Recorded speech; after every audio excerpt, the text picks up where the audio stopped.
अन्ना हजारे को right to reject, right to recall, चुनाव सुधार, वो तमाम बातें अन्ना हजारे ने की जिसकी मांग इस देश में वर्षों से हो रही है। कई पूर्व चुनाव आयुक्त ने भी कहा है देश में चुनाव सुधार होना चाहिए। जिस ढंग से चुनाव में बेहिसाब पैसे खर्च किए जाते हैं, जिस ढंग से उम्मीदवार चुनाव मैदान में आते हैं, दागी चेहरे चुनाव मैदान में आते हैं और तमाम ऐसे मुद्दे हैं जिसकी तरफ इशारा अन्ना हजारे ने किया। अब सबसे बड़ा सवाल, क्या अन्ना हजारे अपनी लड़ाई रामलीला मैदान से उठकर रामलीला मैदान में अपना अनशन खत्म करके क्या दूसरी लड़ाई शुरू करने वाले हैं? ये देखना बहुत दिलचस्प होगा।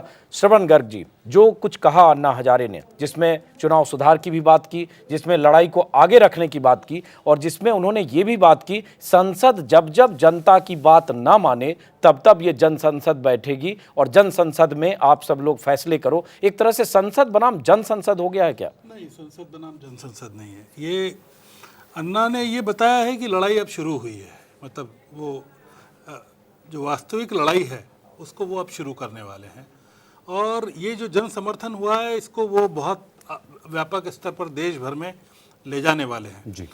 चुनाव सुधार के बिना कोई भी लोकपाल का बिल या जन लोकपाल का बिल सफल हो ही नहीं सकता और इलेक्टोरल रिफॉर्म्स जो हैं इसकी पहली शर्त है और ये राइट टू रिकॉल और right to reject. Right to recall तो हमारे यहाँ निचले स्तरों पर थोड़ा सा लागू भी है, पर ये बहुत लंबे समय से इसकी मांग रही है कि राइट टू रिकॉल का इम्प्लीमेंटेशन होना चाहिए और राइट टू रिजेक्ट का प्रोविज़न बैलेट पेपर पर होना चाहिए जी। आज राइट टू रिजेक्ट को संसद की और संविधान की अवमानना के रूप में देखा जाता है जी।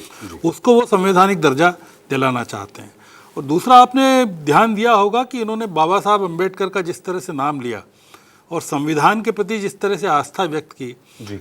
वो ये बताता है कि संसद और संविधान के प्रति इस आंदोलन की अवमानना का कोई इरादा नहीं है, जैसा कि बताया श्रवण जी, बीच में आपको रोकना पड़ रहा है। हमारे साथ मौजूद हैं नवीन जिंदल, कांग्रेस के वरिष्ठ नेता सांसद। नवीन जिंदल से भी बात करेंगे। साथ में जो श्रवण गर्ग अभी वरिष्ठ पत्रकार हैं, कह रहे थे कि जिस ढंग से अन्ना हजारे ने कहा उससे कहीं संसद की अवमानना जैसी बात, ऐसी मंशा नहीं दिखती है। उन्होंने बाबा साहब अम्बेडकर के संविधान का भी नाम लिया, लेकिन यही सब बातें हैं जो दलित चिंतकों को, दलित नेताओं को, रामविलास पासवान से लेकर लालू यादव और मायावती जैसे नेताओं को नागवार गुजरता है। उन्हें लगता है अन्ना हजारे संविधान को चुनौती दे रहे हैं, बाबा साहब अंबेडकर के संविधान को भी चुनौती दे रहे हैं और संसद को भी चुनौती दे रहे हैं और इसकी बात लगातार होती रही है। ब्रेक के बाद हम इन तमाम मुद्दों पर बात करेंगे। ब्रेक के बाद।